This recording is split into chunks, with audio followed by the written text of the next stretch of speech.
우리 오늘 찬양대 어쩜 이렇게 찬송을 또 이렇게 턱턱 튀게 그렇게 은혜롭게 잘 하시는지 모르겠습니다.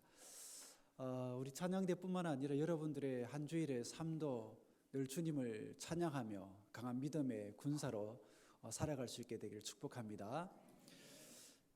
그동안 근동 지역을 주름 잡던 아시리아가 그 영향력이 점점 이제 약해져서 대부분의 영토를 상실하게 되었고, 이에 반면 이제 신흥 세력인 이제 바벨론은 그 영향력을 이제 많이 확대하긴 했지만은 아직 팔레스타인까지는 그 영향력을 미치지는 못한 그런 상황이었습니다.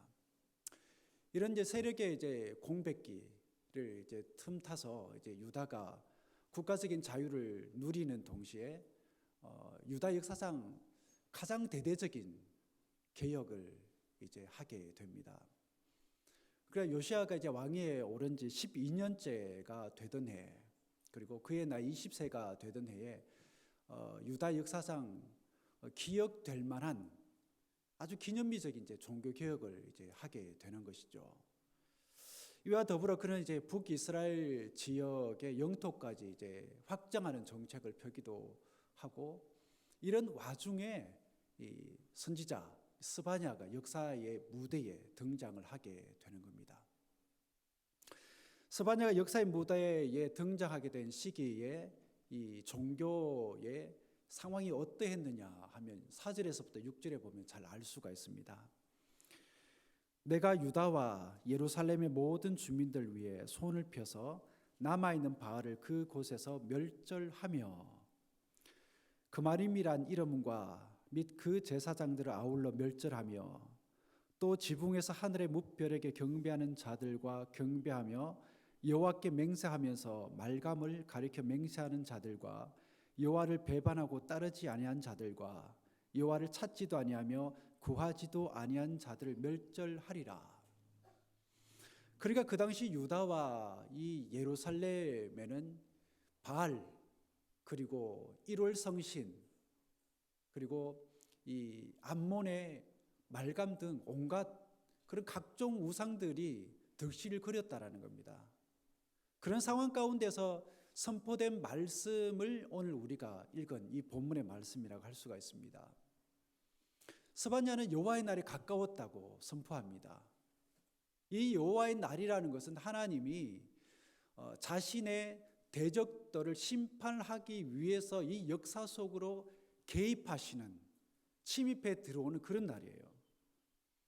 그런데 안타깝게도 본문에서 말하는 여호와의 날은 하나님이 유다를 상대로 친히 전쟁을 벌이시는 날로 당신의 백성들을 심판하시는 그런 날입니다.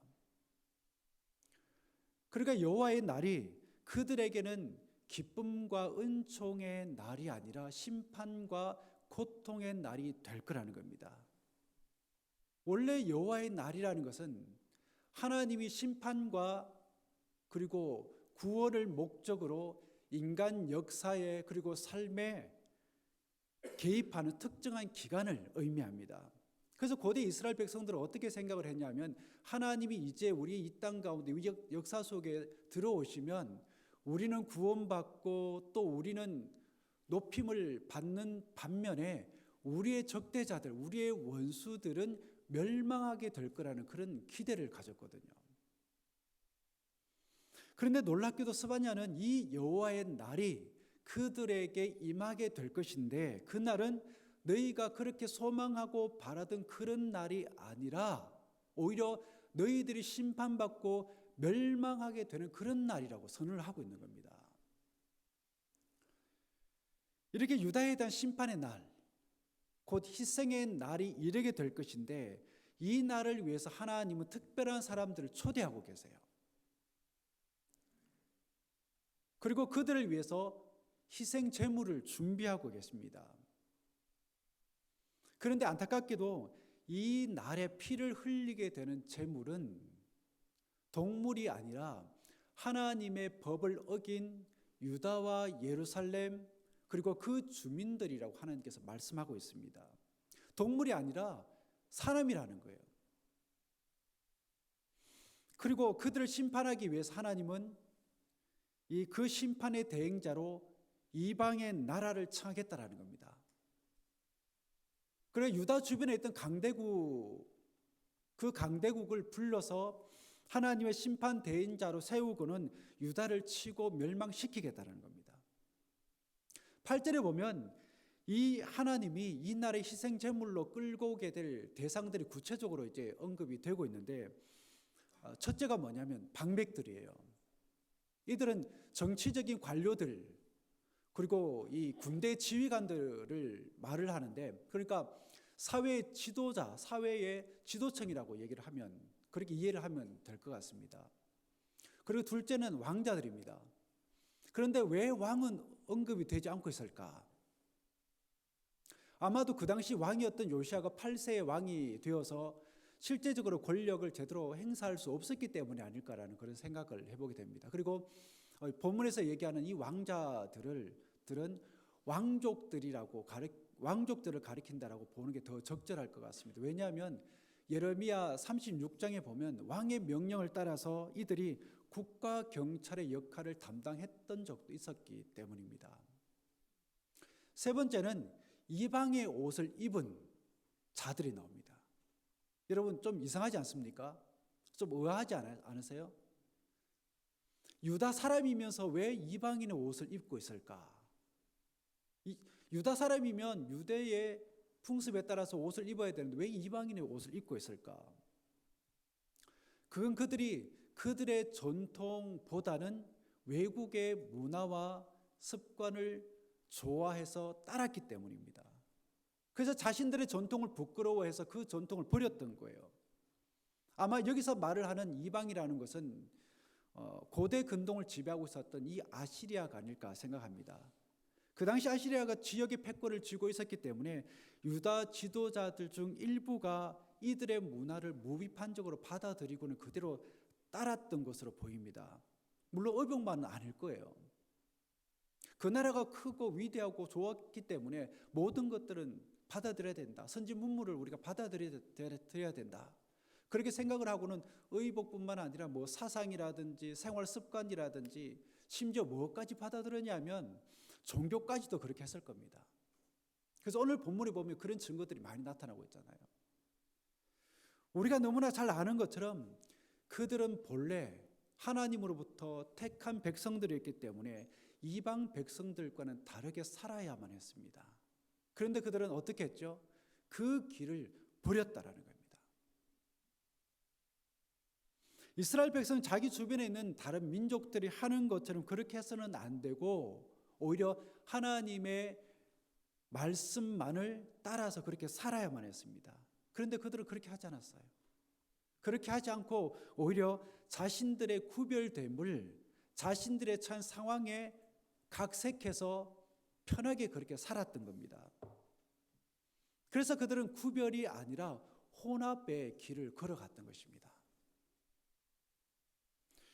9절에 보면 이 희생의 날에 희생 제물로 끌려오게 될 대상 둘이 더 언급이 되고 있는데, 첫째는 문턱을 뛰어넘는 자들이란 표현이 나옵니다.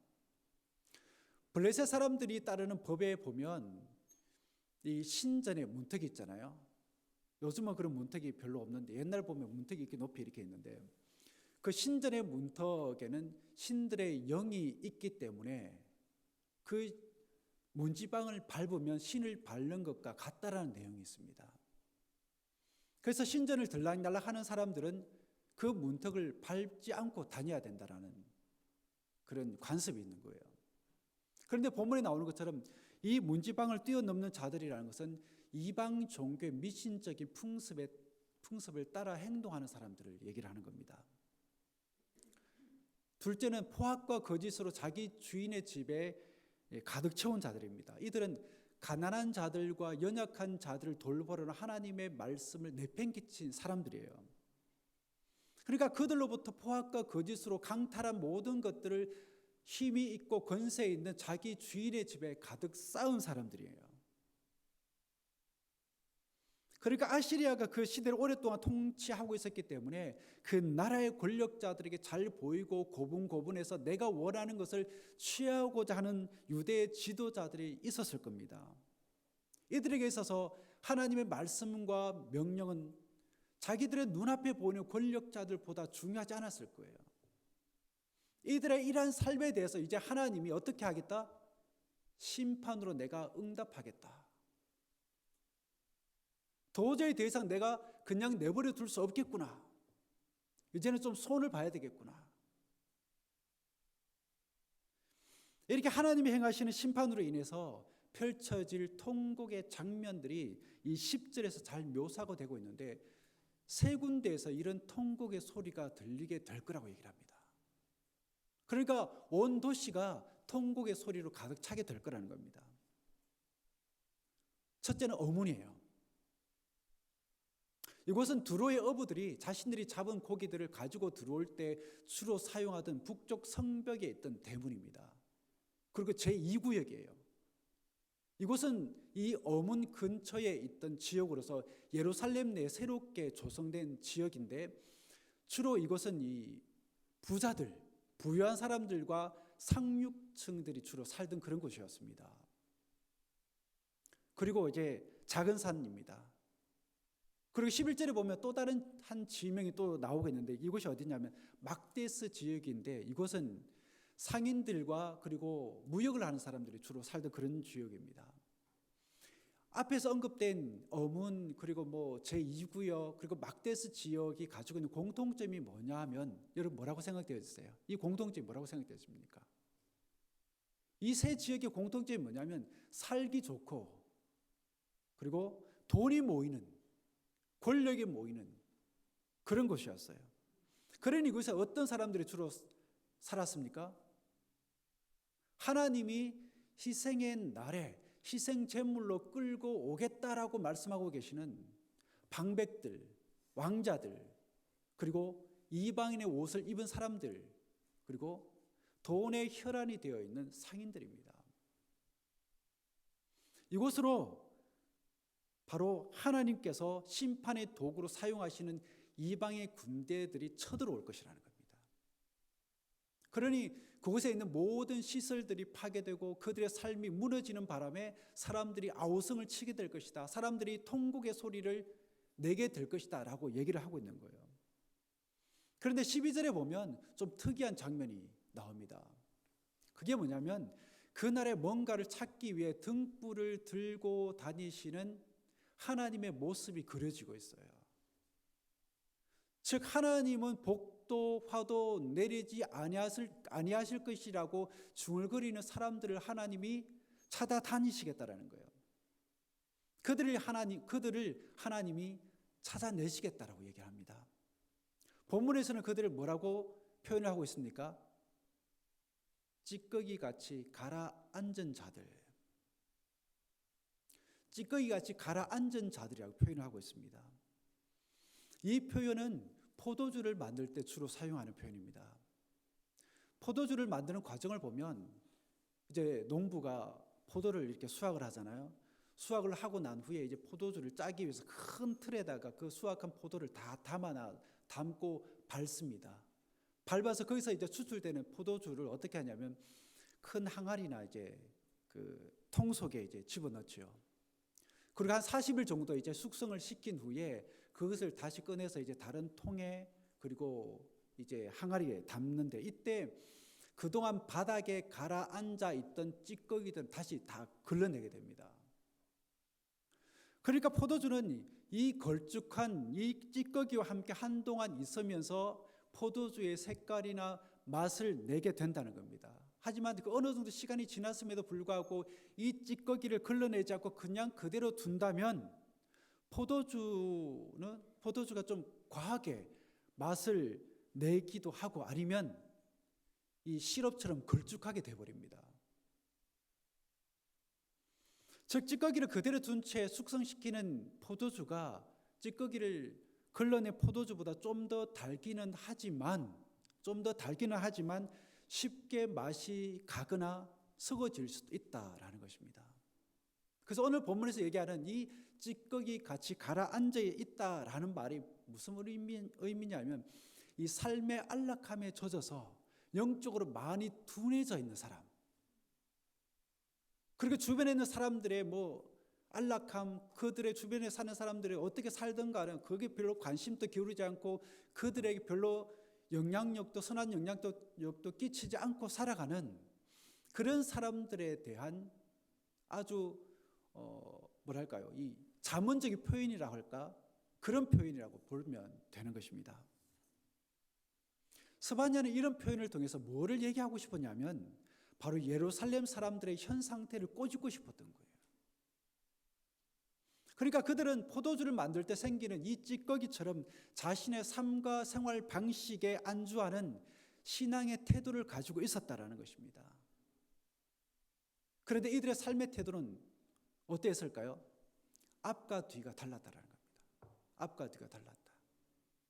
그러니까 많은 사람들이 보는 곳이나 아니면 많은 사람들이 모여서 예배드리는 장소에서는 그래도 체면이 있으니까 신실한 신앙인처럼 말을 하고 행동을 합니다.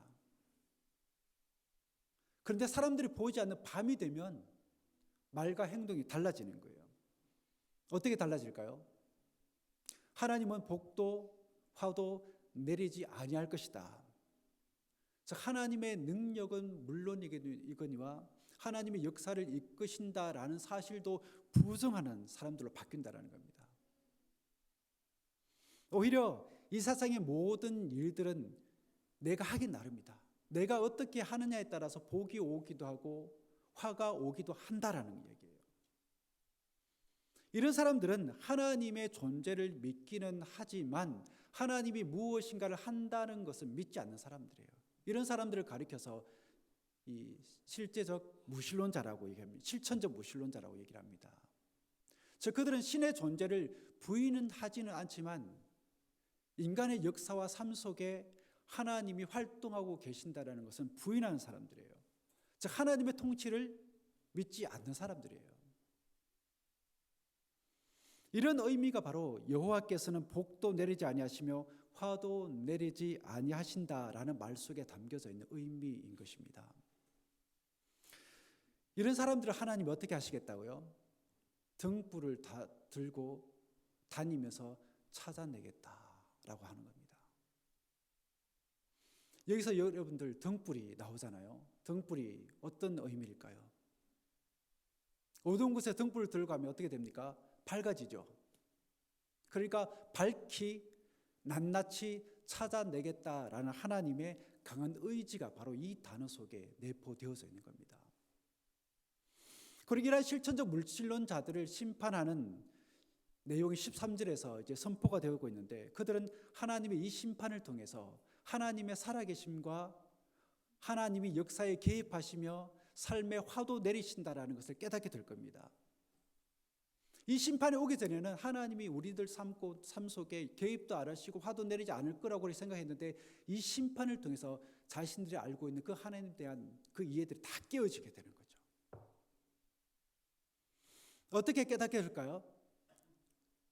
그들의 재물이 노략당하는 것을 통해서, 그들의 집이 황폐하게 되는 것을 통해서, 집을 건축하지만 그곳에서 살지 못하는 상황을 통해서,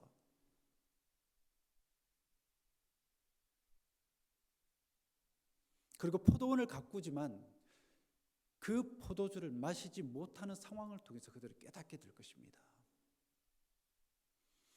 이와 동일한 저주를 아모스 선지자도 하고 있습니다. 너희가 힘없는 자를 밟고 그에게서 미래 부당한 세를 거두었은즉 너희가 비록 다듬은 돌로 집을 건축하였으나 거기 거주하지 못할 것이며 아름다운 포도원을 가꾸었으나 그 포도주를 마시지 못하리라. 어떻게 보면 북이스라엘과 남유다가 망해가는 그 시절 때에 그들 모두가 처해 있었던 영적인 상태가 이랬다라는 겁니다. 즉 그들이 최고로 의지했던 재물과 그리고 집이 한순간에 날아가 버릴 거라는 겁니다. 하나님을 없이 여기고 물질의 우상에 빠져서 실천적 무신론자로 살아가는 그들이 하나님이 행하시는 그 심판을 통해서 그들이 지금까지 모아둔 모든 것들이 한순간에 쓸모없게 되는 것을 보게 될 것이라는 겁니다. 하나님은 등불을 들고 예루살렘 거리를 두루 다니고 계십니다. 왜 그렇게 하십니까? 예루살렘에 어둠이 짙게 드리웠기 때문입니다. 이것은 예루살렘의 영적인 상태가 어떠한지를 우리에게 잘 보여주는 대목이라 할 수가 있습니다. 즉 낮에 보이는 예루살렘과 밤에 보이는 예루살렘이 다르다는 겁니다. 이중적인 삶을 살고 있다는 거예요. 이런 실천적 무신론자들과 교회 밖에 있는 이론적 무신론자들은 달라요. 즉 이론적 무신론자들은 아예 신의 존재를 부인하지만 이에 반해서 교회 다니는 사람들은 입술로는 하나님의 존재를 인정하지만 삶으로는 하나님의 존재를 부인합니다. 디도서 1장이 이렇게 얘기를 해요. 그들이 하나님을 시인하나 행위로는 부인하니. 분명히 얘기합니다. 입술로는 하나님을 시인하지만 행위로는 부인한다. 그래서 어떻게 표현이 따라 나오냐면 가증한 자요, 복종하지 아니하는 자요, 모든 선한 일을 버리는 자다. 이런 사람들을 가리켜서 실천적 무신론자로 얘기합니다. 공적인 신앙의 자리에서는 하나님이라는 말을 하고 하나님과 관계되는 이야기를 하지만 현실 생활에서는 그리고 그들의 사적이고 일상적인 삶 속에서는 하나님을 위한 자리는 없어요. 왜? 하나님을 부인하기 때문에, 하나님을 인정하지 않기 때문에. 문제는 오늘날에도 이런 실천적 무신론자가 많다라는 사실이에요. 오늘날에도 이런 영적인 어둠에 갇혀 있는 사람들이 많다라는 겁니다. 여러분은 어떤 하나님을 믿습니까? 라는 질문에 나는 전능하신 아버지 하나님 천재 창조주를 믿습니다라는 사도신경의 고백을, 그 내용을 목소리 높여서 고백을 하긴 하지만 현실 생활에서는 그래도 돈이지, 그래도 세상 사람들이 추구하는 그것이 최고지 라고 말을 합니다. 여기서 우리가 기억해야 될 것은 뭐냐면 경제, 즉 돈을 최고의 가치로 생각하는 사람, 돈을 최고의 신으로 숭배하는 사람들이 바로 오늘 성경에서 얘기하는 하나님의 심판의 대상이 된다라는 사실입니다. 우리는 어떻습니까? 우리는 머리와 입술로는 유신론자이지만 마음과 실제에 있어서는 무신론자들이 아닙니까? 우리는 하나님과 돈을 동시에 섬기는 혼합주의자가 아닙니까? 그렇다면 우리는 이 세상의 것들에 취해 정신이 혼미해진 세속의 사람들입니다. 바울이 했던 그 표현을 빌려 말을 하자면 경건의 모양은 있지만 경건의 능력은 없는 사람들입니다. 어쩌면 지금도 하나님은 등불을 들고 예루살렘 거리를 여기저기 뒤지고 계실지 모르겠습니다. 어쩌면 주님은 지금 등불을 들고 교회에 서 계실지 모릅니다. 그리고 여러분들 지금 이때가 바로 우리 자신을 돌아볼 때이고 하나님께로 돌아갈 때인 줄 믿습니다. 그런 생각을 하면서 정말 내 속에 하나님이 계신지, 나의 삶의 시간들 속에 하나님이 인정받고 계신지 생각하면서 우리에게 또 한 주일의 삶이 은혜로 우리가 주어질 때에 그 한 주일의 삶 속에서는 하나님이 살아계심을, 내가 하나님을 믿고 있다라는 사실을 여러분들 증명해 보이는 한 주일의 삶이 될 수 있기를 축복합니다. 기도하겠습니다. 등불을 들고 예루살렘 거리를 두루 다니신 하나님을 그려봅니다. 또한 등불을 들고 우리 교회에 서 계시는 주님을 그려봅니다. 돌이켜 회개하고 주님 가신 길을 따라 믿음의 길을 가는 우리 모두가 되게 하옵소서. 그래서 우리의 마음에, 하나님의 마음에 근심이 되는 교회, 성도가 아닌 오히려 하나님을 기쁘시게 하는 교회와 성도가 되게 하옵소서. 예수 그리스도 이름으로 기도드립니다. 아멘.